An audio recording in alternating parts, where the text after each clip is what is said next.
여러분 안녕하십니까? 오늘 외전에서는 본방에서 모셨던 이재정 민주당 의원님 모시고 정치 하나 짚어보겠습니다. 기다리셨습니다. 네, 안녕하세요. 금요일입니다. 네, 금요일입니다.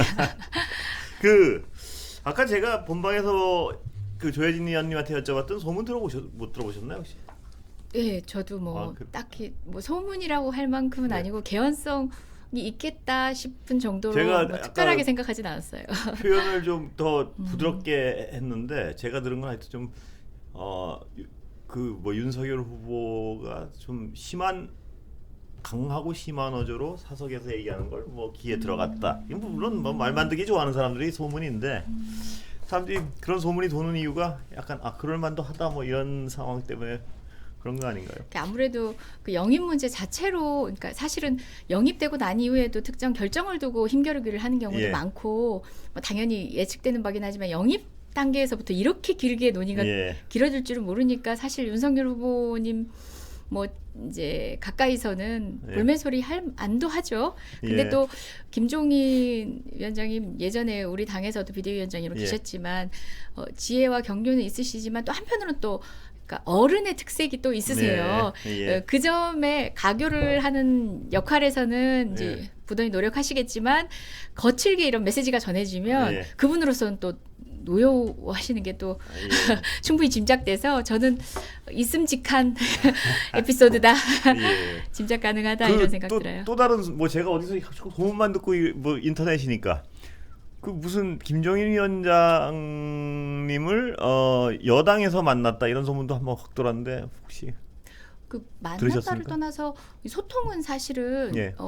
하시는 분들이 많죠. 예. 예를 들어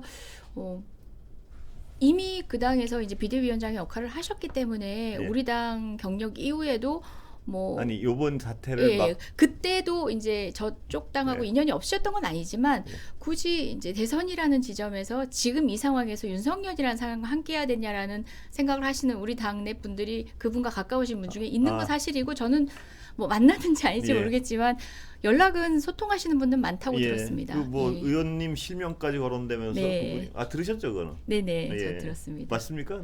저도 확인해 보진 않았지만 예. 연락하시는 분, 소통하시는 분이니까 가능도 할 얘기인 것 같습니다. 그분으로서는 안타까웠겠죠. 예. 충분히 전할 수 있는 말씀이지 않을까 싶습니다. 예. 그분 맞죠 제가 생각하는? 예. 예? 그분.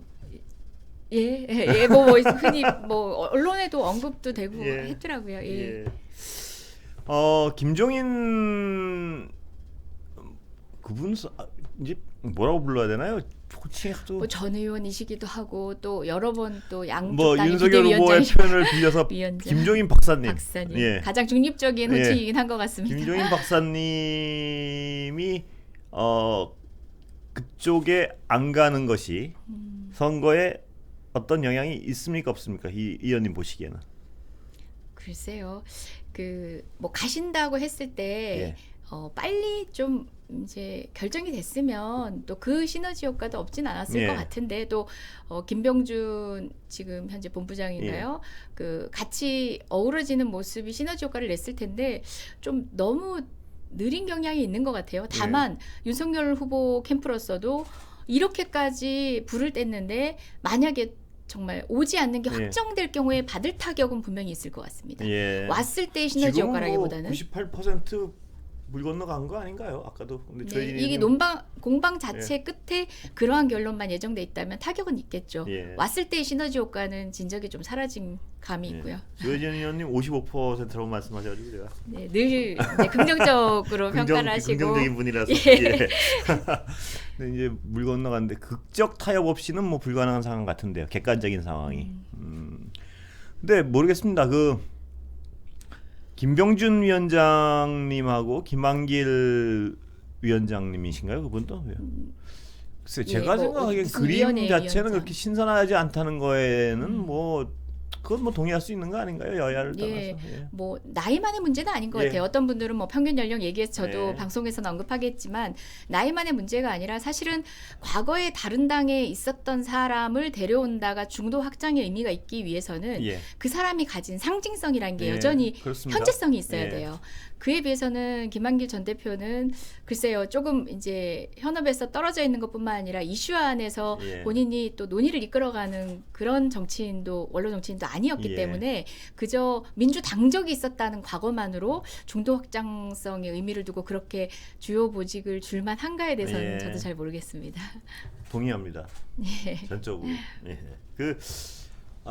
일단 이 정치권 밖에 있는 이 관찰자들이 이렇게 보기에는 그 첫 느낌이 다거든요, 거의. 그런데 모르겠습니다. 그 김한길 위원장님의 그 뭐 기술력 뭐 이런 게 얼마나 도움이 될지 지금 상황에서. 그다음에 김병준 위원장님이 이거 뭐 제 얘기가 아니고 저번에 여기 그 국민의힘 김재원 최고가 네. 나오셔가지고 여가 김병준 위원장님이 무슨 업적이 있습니까? 이렇게 물어보니까 혼자 한참 뭘 하고 계시게 보니까 그 인터넷을 찾고 계시더라고요. 무슨 업적이 있는지. 근데 못 찾으셨어요. 아니, 저는 왜 김병준인가 하는 어떤 그 근원적인 물음에 대해서 국민의힘이 대답을 선뜻 못하는 것 같아요. 왜 김병준인가? 그냥 노무현 정부의 어떤 에서 온 분이라는 상징성 뭐 그것도 크게 뭐 그런 것 같지도 않고요. 왜 김병준인가에 대한 또렷한 대답을 하실 수 있는 상황은 아닌 것 같습니다. 그러나 왜 거론이 됐을까는 저는 예. 이제 이해가 되는 예. 측면이 있는데요. 약간 뭐 그 이기는 카드라기보다는 이제 소소한 카드인데 김병준 전 비대위원장 같은 경우는 기본적으로 거리를 두는 사람이죠. 예. 정치권에 몸담으면서도 책임을 지거나 승부수를 던져본 예. 스타일이 아니라 거리를 두는 것으로 이제 몸값을 여전히 유지하고 예. 계신 분이고 예. 비대위원장 당시에도 그랬고 지금도 여전히 그 이미지가 또 다시 활용되는 게 아닌가 싶어요. 예. 근데 예. 금방 바닥이 드러날 수 있죠. 그런 분들은 예. 어느 정도까지는. 근데 상품까지 김병준 있겠지만. 위원장에 대해서 저는 궁금한 게 제 기억에는 말입니다. 노무현 정부에서 어떤 이 턴을 하셨지 않습니까? 당시 네. 인용으로 그 턴에 대한 어떤 이유, 명분 그게 잘 기억이 안 나요. 혹시 기억하시는 거 있으면 좀 말씀해 주시죠. 혹시 들으신 거 있어요? 그때 뭐였나요? 턴의 명분이. 저도 기억이 잘 안 납니다. 여튼 간에 그 정치권에 있으면서도 이제 소위 말하는 연결성을 유지하는 예. 방식으로 약간은 정치와 거리를 띄운 본인 이미지 메이킹이 좀 있지 않았나? 그런 생각이 좀 드네요. 한번 비대위원장 하셨던 분을 다시 모신다는 게 김종인 비대위원장 같은 경우는 이 당 저 당을 넘나들면서 쓴소리 아끼지 않았고 본인이 이제 뭐 어떨 때는 과감하게 국회의원직도 예. 던지고 나오시기도 예. 했고 그런 지점에서 조금 더 예. 이제 승부는 거신 적이 네, 그렇죠, 많죠. 그렇죠. 예. 그에 비해서 김병준 그러니까 승부라는 비용을 비대위원장은 치르지를 않은 것 같아서요. 그렇죠. 예. 예. 그러니까 김종인 위원장의 생명이 지금 그래도 강한 게 저렇게 어떤 한 거대 야당을 쥐고 흔들 수 있는 그 강한 거는 성과도 있지만 그 승부를 걸었던 비용을 그렇죠. 치렀던 부분이 있거든요. 맞습니다. 비용을 치렀다는 예, 게 근데 동의합니다. 김병준 위원장님은 비용을 치른 기억도 별로 안 나는데 또 저는 정치인으로서 그 턴을 한 지점에 대한 확연한 기억이 없다는 게 굉장히 큰 문제인 것 같아요. 네. 뭐냐면 정치란 건 명분으로 하는 부분이 네. 있는데 한 정부에서 어떤 주요 직책을 맡았던 분이 턴을 할 때는 그 분명한 어떤 메시지가 있어야 되는데 그게 잘 기억이 안 나서 제가 여쭤보니까 이런 기억을 못 하시는군요. 네, 뭐 그러니까 분명히 그때 내세우신 명분이 있겠지만 네. 그게 뭐 그렇게 다른- 인상적이지 예, 않았어요. 그렇죠. 예, 그런 기억이 안 얘기죠. 나는 거 보면. 예, 예. 그래서 그것도 인터넷 찾아봐야 되면은 그거는 없는 거나 맞습니다. 예. 인터넷을 찾아봐야 되는 사안이면 그건 인상적이지 않은 건 분명한 것 같아요. 예. 그렇기 때문에 이제 당초에 영입을 발표해서 끝까지 성과를 이루어내려는 이준석 당 대표의 노력도 예. 있겠지만 또 김병준 위원장만으로 안 되는 지점에 이제 예. 갈등을 느끼는 게 아마 또 국민의힘 지도부의 또 입장이지 않나 싶기도 합니다. 예. 여당 얘기 좀 해보겠습니다. 네. 어떻습니까? 지금 분위기는 좀 많이 쇄신이 되는 분위기는 맞는 것 같습니다. 네. 좀 답답한 분위기가 있더니 네네. 이렇게 관찰해 보면 야, 저거 뭘 하고 있나 하고 그런 분위기랑 일주일 사이에 많이 달라진 건 뭐 제가 관찰자 입장에서 보면 맞는 것 같은데 네. 내부 분위기 어떻습니까? 으쌰으쌰가 좀 있습니까? 네, 뭐 실무형 선대위가 돼야 되고 사실은 이제는 채워나가야 될 부분이죠. 예. 실무형 선대위 발표 언제 나냐고 아까 그 예. 스튜디오에서 이 스튜디오 옮겨오는 기간 났습니까? 동안에도 아니요. 언제 나냐고 저한테 물어보시는데 예. 저도 잘 모르겠지만 예. 꾸려지는 선대위는 굉장히 실무형 예. 그리고 기민한 선대위가 될 겁니다. 예. 그렇지만 여기에서 이제 넓혀가는 과정에서 사람으로 보여줄 수 있고 또 향후의 의지를 담을 수 있는 예. 그런 내용들이 채워지는 그 2단계 선대위 구성이 예. 사실은 국민이 기다리는 지점이 아닐까 싶고요. 예. 지금까지는 이제 그래 지금까지는 좋아라고 저도 자평은 하지만 예. 그 내용들을 채우는 데 있어서 쉽지는 않을 겁니다. 예. 왜냐하면 우리가 의원으로 쫙 구성된 선대위를 구성하는 동안 다른 상징적인 외부 인사나 또는 다른 기획들을 못 해냈던 게 단순히 전략적 고민의 부족이나 홍보의 부족만은 아니거든요. 워낙 윤석열 캠프가 고공 지지율을 바탕으로 움직이고 있는 과정에서 우리 캠프가 가지는 약간의 이제 자신감이라든지 예. 에너지가 부족했던 것도 사실이거든요. 예. 그러니까 외부 인사들은 신나하는 캠프에 함께 몸담고 싶지. 그렇습니다. 예, 예. 스스로도 힘 빠져 있는 예. 캠프에 자기 이름을 건다는 건 특히 정치권에 관련되지 않았던 사람들한테는 쉬운 일이 아니거든요. 특히 젊은 세대를 잡고자 그렇습니다. 하는 입장에서는 예. 젊은 세대는 더더욱 쉽지 않죠. 그래서 그것도 뭐 기획이나 전략이기도 하지만 우리가 이렇게 다잡아서 일단은 생기 있는 캠프의 모습을 먼저 보여주고 그 다음에는 이제 고급 기술들이 필요한 예. 거죠. 예. 예. 그 지점이 사실은 이제 평가의 첫 시험대가 되지 않을까 싶습니다. 예. 하여튼 궁금합니다. 어떤 모양새를 갖출지. 네. 그런데 그 지금 젊은 사람들에 대한 어떤 특히 그 젊은 남성들 그 부분이 지금 민주당이 약하다고 스스로 자평하고 있는 거 맞죠? 네, 그렇지만 그것을 너무 확대해서 예. 그들을 위한 특별한 정책이 필요한 것처럼 해서 사실은 세대 갈등이 편승하는 방식, 예. 그러니까 세대의 젠더 갈등이 편승하는 예. 방식은 정치권의 책임진 자세가 아니라고 보고요. 예.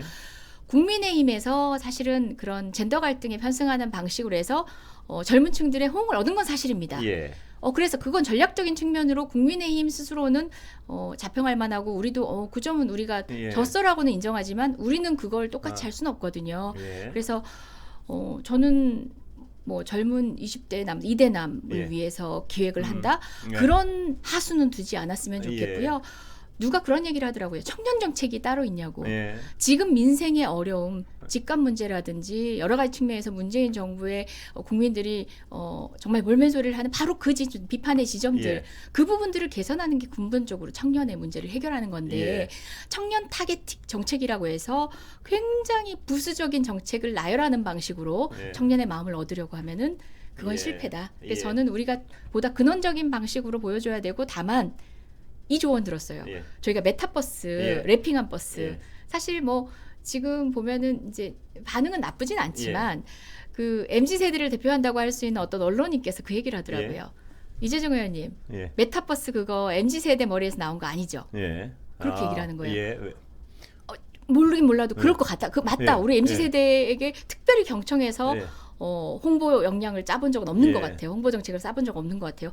그럼 갔다 했더니 그거요. 버스 안에 테이블 위에 앉혀서 젊은 친구들의 얘기를 듣는다. 예. 이건 어른이 듣고 싶어 하는 거지 예. 청년들이 말하고 싶어 가는 장소가 아니에요. 일리 있습니다. 예. 라고 얘기하는 거죠. 예. 대화 좀 하자. 이러고 아빠가 아들을 부르는 아빠 겁니다. 방으로 좀 들어올래 이거. 예. 그게 대화의 장인가를 예. 얘기할 때 제가 전 뒤통수를 얻어 맞는 그렇습니다. 것 같았어요. 예, 역시 예. 당사자들한테 물어봐야 돼요. 맞아요. 예. 소통의 방식부터 그들에게 진정성을 보인다는 게 나 할 수 있어. 나 순수해. 내 거짓말하는 것 같아. 예. 이런다고 그럼요. 진정성을 보여주는 예. 게 아니거든요. 예. 그래서 그들에게 대화하는 정말 청소년과 사춘기 아들과 네. 대화하고 딸과 대화하고자 하는 부모의 입장이라고 생각해보고 나니까 예. 좀 꼰대식이었구나 예. 반성을 하게 됐어요.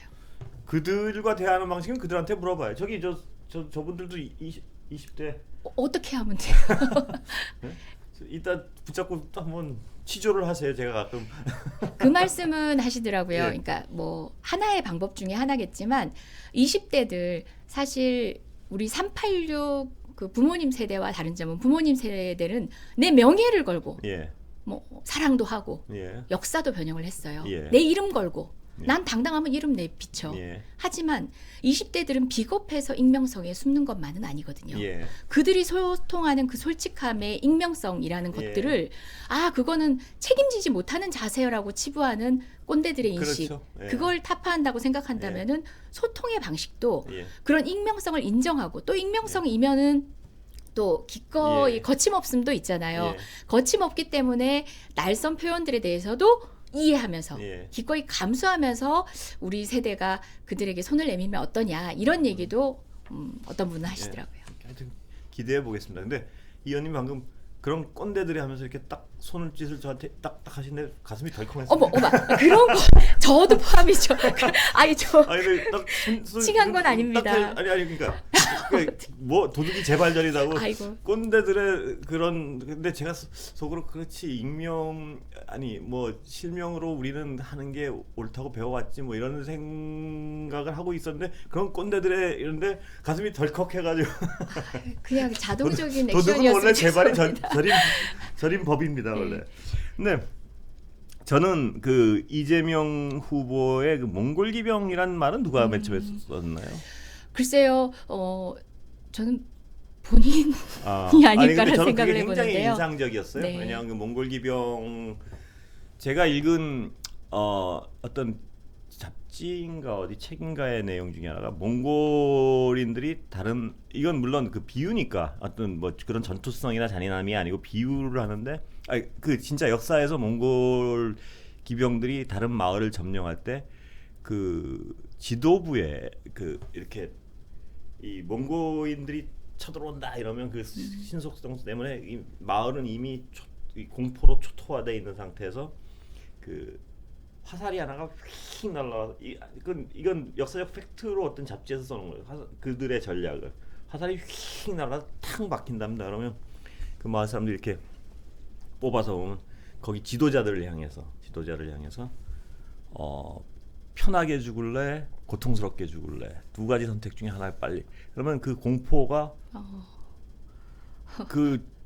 그래서 이제 백성들은 그 자기들은 일단 죽지 않는다고 문을 열어준다는 뭐 그런 뭐 정확한 기억은 아니니까 그냥 어디 가서 써먹지 마시고 그런 어떤 무슨 얘기냐면 그 어떤 압도적 단호함 뭐 그리고 속도 그 두 압도적 단호함과 속도는 어떤 이 선거도 예를 들어 싸움이라고 보면 굉장히 중요한 덕목 중에 하나라는 생각이 들어서요.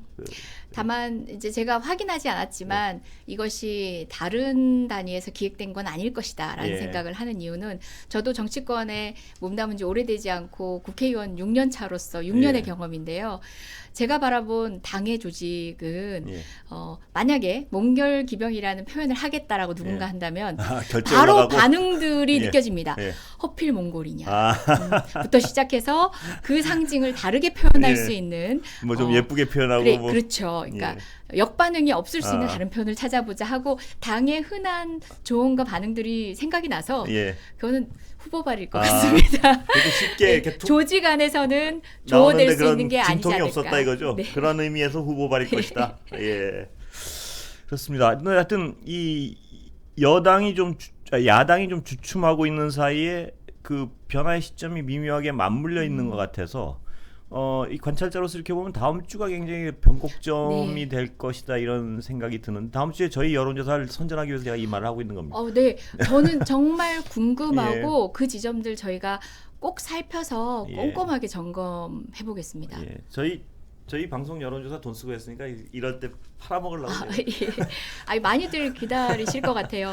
그리고 왜냐하면 이 지금 굉장히 재밌고 관찰할 만한 시기거든요. 그래서 우리 당이 지금 이제 어쨌든 간에 대대적으로 중앙 조직도 바꾸지만 밑에서부터 뛰는 사람들의 역량이 충분히 발휘될 수 있도록 하기 위해서 이제 소위 뭐 지역위원회, 지구당이라고 불리우던 예전에 지역위원회 차원에서도 다양한 자리들을 많이 마련하고 어제 같은 경우 저는 우리 지역구 아닌 곳에도 당원 교육을 하러 가고 또 오늘은 우리 지역구 당원들과 소통하는 시간을 가졌는데요.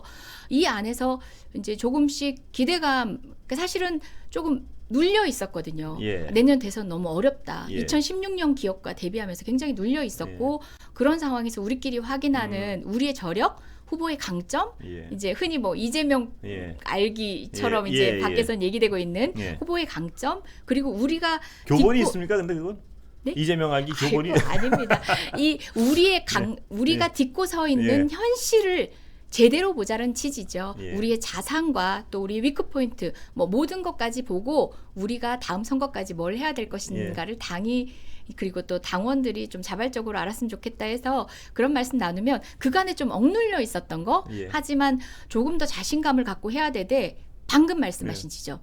바꾼다는 느낌은 주는데 다음 주에 어떻게 바뀌고 진짜 예. 다음 주가 고비일 것 같아요. 우리 당이 어떻게 하느냐에 따라서 예. 이제 고전했던 이제 최근 예, 최근 그렇습니다. 몇 달의 것들이 이제 반전될 수 있는 변곡점이 시간이다. 예. 많이들 많이들 관찰할 부분이 많은 것 네. 같아요. 다음 주에 당원들 여론조사가. 현장 당원들도 예. 굉장히 많이 각오를 다지고 있습니다. 그래서 다음 주 하여튼 월요일 날 전 세계적으로 공정하고 정확하기로 소문난 MBC 여론조사를 예, 꼭 참조해. 반드시 회의 때 자료를 올라올 것 같습니다. 앞에 수식어도 그대로 써주세요. 아, 네, 공정하고 알겠습니다. 공정하고 영향력 있기로 소문난 MBC의 여론조사를 꼭 참조해 주시기 네, 당 그렇게 회의에서 하겠습니다. 꼭 당의 예. 전략에 그 앞에 수식어 빼시면 안 됩니다. 알겠습니다. 회의하실 때. 예. 네, 알겠습니다. 그리고 뭐 권모가 이런 식으로 얘기하더라가 아니고 일반 사람들이 통칭하던 그런 수식어로 제가 써주십시오. 확신에 차서 예. 말씀드리겠습니다. 뭐 권모가 뭐 이렇게 얘기하던데 뭐 이거 말고요. 예. 예. 그냥 모든 사람들이 그런 수식어를 쓰는 걸로. 예. 네. 하여튼 공정하고 제가 얘기해놓고 기억이 안 나. 예. 그리고 후보 부인들의 행보가 선거에 영향이 꽤 큰 거 아닌가요? 어떻습니까? 네, 우리 문재인 대통령 예. 후보 당시만 생각해 보더라도 예. 문재인 후보의 진중함. 예. 근데 때로는 그 참 무심한 분이거든요. 예. 따뜻하지만 예. 그것들을 막 적극적으로 표현하시는 분은 아니에요. 예. 막 진짜 굵게 울림을 주시는 예. 스타일인데 우리 김정숙 여사님 보면은 굉장히 재기발랄하게 예. 이런 표현이 맞나? 예. 굉장히 활달하게 예. 소통을 잘하시는 편이고 예. 또 시너지가 있었다고 보시군요. 네. 예. 그 감정 표현이나 이런 것들이 문 후보님이 갖지 못했던 어떤 지점들에 굉장히 뭐 풍부하게 채워주신 면이 예. 있었어요. 그게 후보 이미지에도 그렇고 사실은 영부인의 역할이 예. 뭐 한국 정치사에서 작지 않잖아요. 예. 여러 가지 측면에서 국민들의 기대가 모아졌던 것도 사실이에요. 그래서 뭐 전형적인 영부인의 모습은 아니었죠. 예. 김정숙 예. 여사가. 근데 그게 오히려 호감을 예. 불러일으켰던 선거였는데 이번에도 뭐 많은 분들이 관전 포인트로 삼고 있는데 워낙 우리 야당 후보님의 이제 부인분은 예. 나서지 않고 계신 상황에서 나설 수 있나요? 어떻게 보세요? 그 뭐 안 나서고 끝까지 버티시기도 어렵지 않을까요? 예. 그런데 이 문제는 소환이 되실 것 같단 말입니다. 소환을 안 하면은 그것도 맞습니다. 그렇게 소환을 안 할 수가 있을까요? 꽤 검찰이 당연하죠. 예. 예. 저 정도 혐의가 구체화돼 있는데 소환을 안 하고 그냥 끝까지 선거까지 간다는 거는 검찰로서도 그럼요. 견딜 수가 없을 그건 텐데요. 정치적인 판단인 예. 거죠. 네. 근데 소환이 되면은 나오실 수가 있나요? 일단은 한쪽에서 이제 소환돼서 사건만 놓고 본다면 응당 그 정해진 절차, 무르익은 절차에서 다음 단계 수사를 진행하는 차원에서는 예. 어떤 지위에 있더라도 수사를 받는 게 마땅하고 예. 그 모습이 뭐 유불리를 떠나서 당연한 거고 그런데 이제 윤석열 후보 캠프의 입장에서 제가 생각을 예. 해보자면 소환도 되고 이럴 건데 끝까지 감춘다? 그건 예. 정말 한국 선거사에서 있을 수 없는 일이기 그러니까요. 때문에 딜레마가 있는 것 같아요. 그쪽에. 예, 그렇죠. 그래서 저는 오히려 제가 생각하기에는 저쪽 지략가들이라면 예.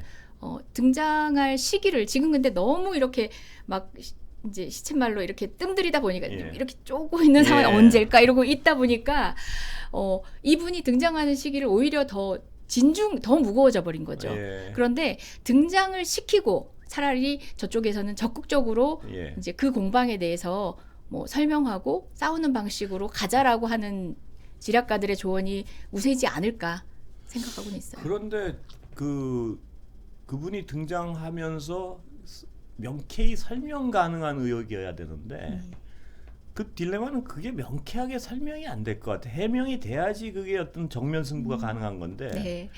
뭐 딜레마라는 얘기에 동의합니다. 딜레마라는 얘기는 어느 것도 내키지 글쎄요. 선뜻 선택할 수 없는 상황이 딜레마고 딜레마인 것은 분명하고 그 의혹을 네.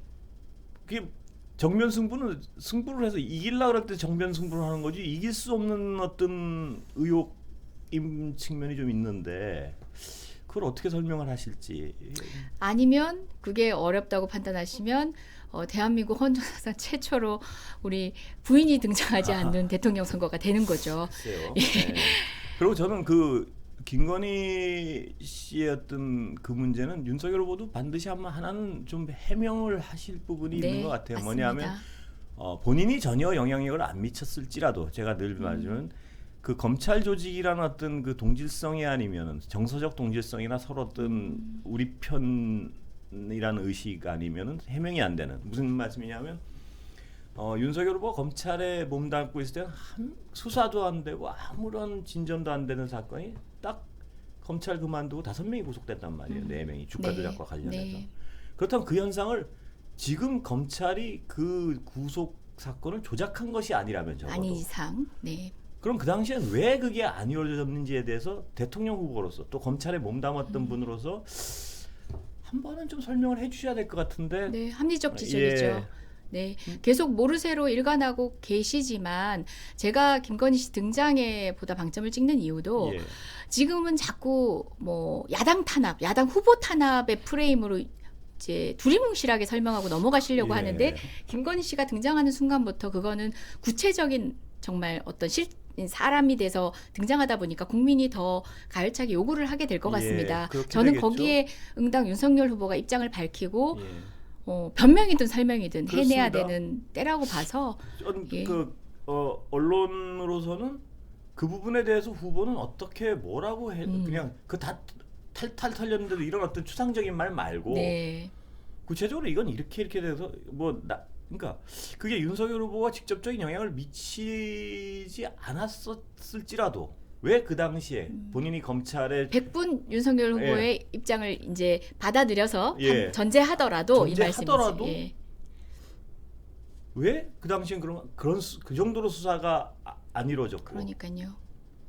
그리고 또 저는 그걸 100% 윤석열 후보의 뭐 영향이 없었다고 주장을 하시는 그 말씀을 만약 받아들일지라도 다시 당시에 검사로서 그럼요. 어떤 부인의 의혹인데 쳐다봤을 때 그 사건이 그렇게 그냥 지나가도 되는 사건인지에 대한 판단은 있었을 거라고 봐요 저는. 네.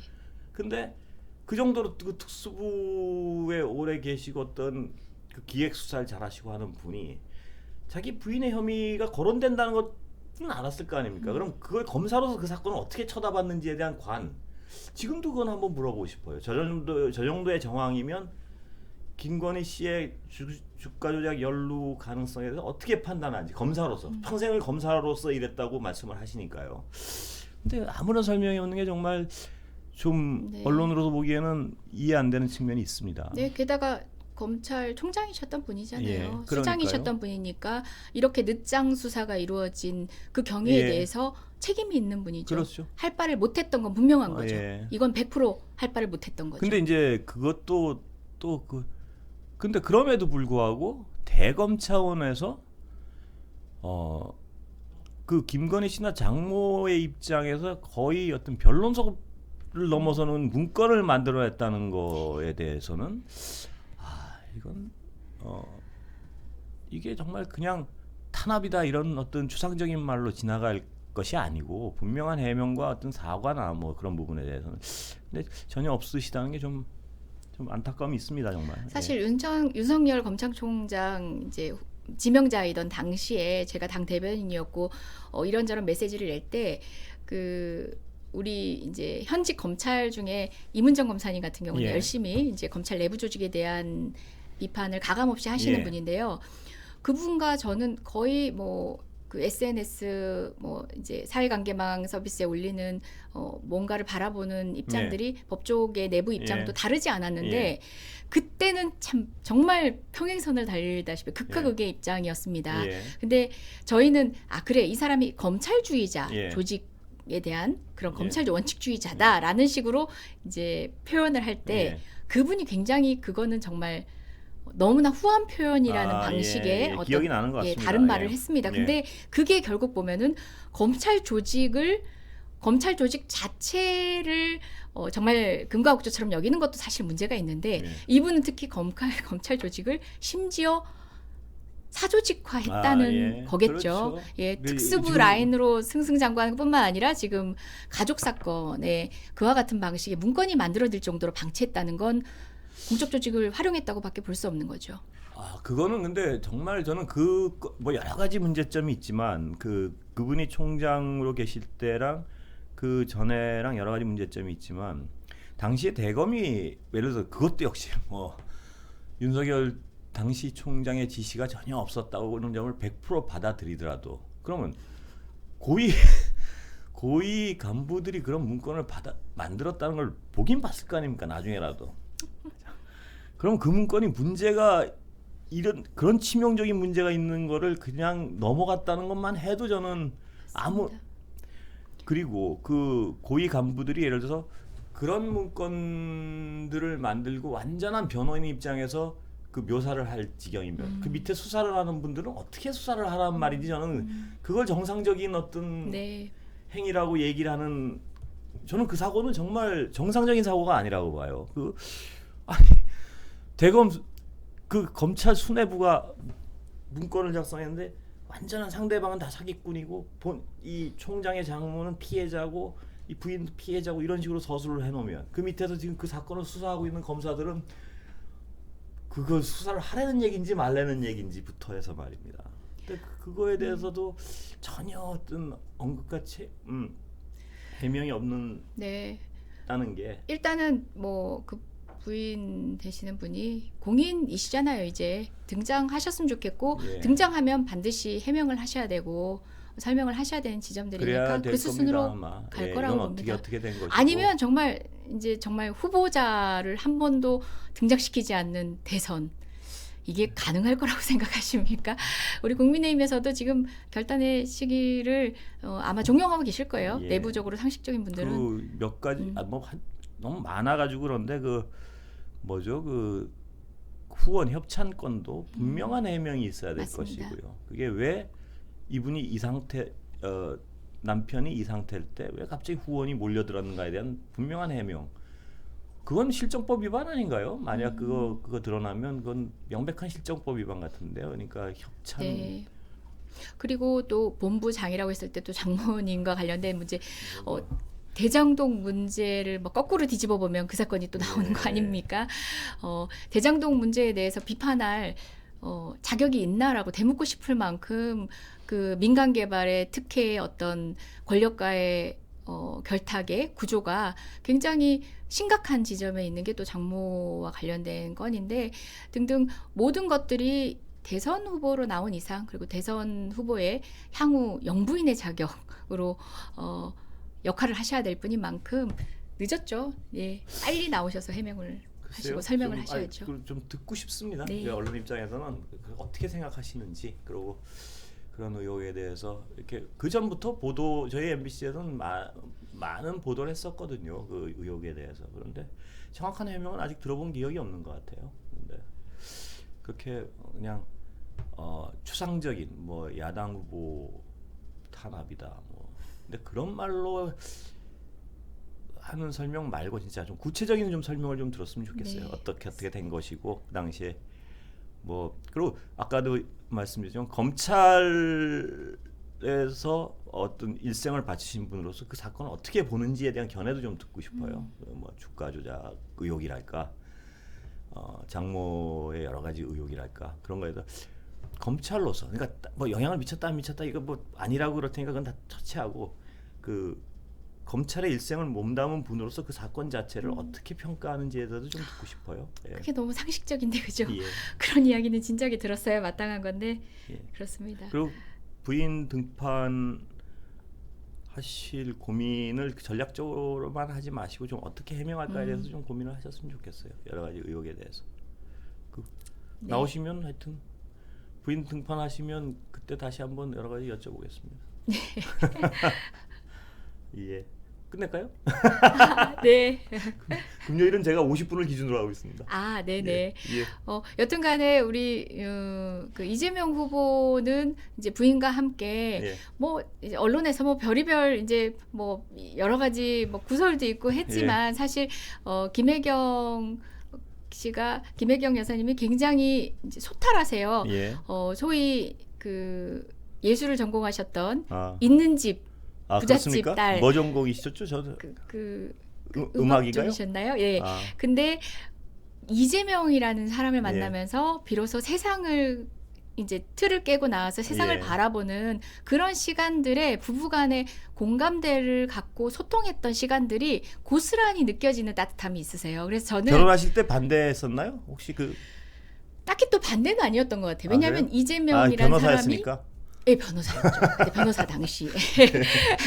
그랬던, 예. 그러니까 그리고 정말 자신감 있는 모습에 그분의 여러 부침 있는 과거사를 충분히 상쇄시킬 만큼 예. 그리고 또 김혜경 여사님의 그 집안 자체가 또 예. 가지신 약간 이제 좀 건강하고 예. 좀 그런 그렇죠. 분위기들이 어쨌든 두 분이 결합하시는데 뭐 TV 드라마에 나오는 만큼의 예. 역경은 없었던 것 같은데 그래요? 그 두 분이 가치관과 세계관이 다르다가 그렇게 틀을 깨고 나와서 타인이 사는 삶을 들여다보게 된 김혜경 여사의 어떤 그런 인식들이 예. 사실 곁에서 이렇게 이제 후보자 지원을 하는 과정에서 보면은 고스란히 드러납니다. 그래서 저는 우리는 그런 측면에서도 이재명 후보라는 큰 자산도 있지만 김혜경이라는 사람이 또 시민께 국민께 다가가는 또 강점이 있는 이 의원님께 뭐 하나 여쭤보고 끝내겠습니다. 그 이재명 후보 절하신 거 있잖아요. 네. 그게 즉흥입니까 아니면 나 절할 거야 이런 말을 들으셨습니까? 제가 말씀드리자면 이재명 후보의 그렇게 궁금하신 몇 가지 지점들에 질문을 하시면 아마 100에 99개는 즉흥 후보의 판단일 거라고 생각하시면 됩니다. 옆에 있던 분들은 당황하셨습니까? 어느 순간 이후부터는 후보의 역량으로 만들어내는 소위 그림들 그리고 또 현장 대응들이 처음에는 그게 관리 요소라고 생각했다가 어느 순간에는 좀 맡기는 경향이 있는 것 같아요. 캠프에서도요. 하지만 캠프의 기획력이 또 부재했다 이런 지적들도 때로는 있으니까요. 그러니까 후보의 브리타가 아니라 그 캠프에서 또 적당한 화면 안에 또 기획을 해야 되는 것도 사실이잖아요. 대선 때 되면 얼마나 또 분주한 상황에서 여러 가지 상황들이 많은데 그 점에 있어서는 캠프가 더 분발해야겠다는 생각을 합니다. 그 여고 야구 특히 캠프에서는 아까 말씀하신 그 젊은이들과 어떻게 대화를 할 것인지에 대해서 아이디어가 나오면 여기 이 자리에서 전달해 주십시오. 이제. 네, 저는요 민주당이 완성된 모습으로 우리 청년들의 마음을 얻지 못하더라도 내가 저 당을 장악해서 내가 저 당을 바꿀 수 있겠어 라는 의지를 갖게 만드는 것 사실 그건 이제 저를 포함한 우리 젊은 의원들이 말씀은 시원하신데 그게 쉽겠습니까? 그래서 정치에서 가능성을 찾도록 만들자라는 그렇습니다. 얘기죠. 그 말이. 그래서 내년 지방선거도 있고 해서 그 모든 것들을 미래에 대한 가능성 현재의 모습에 대한 실망이라도 가능성에 정말 지분을 요구하면서 들어오는 청년들을 원합니다. 그래서 그럴 수 있는 공간을 열어주고 싶습니다. 오늘 여기까지 하겠습니다. 감사합니다. 네, 고맙습니다.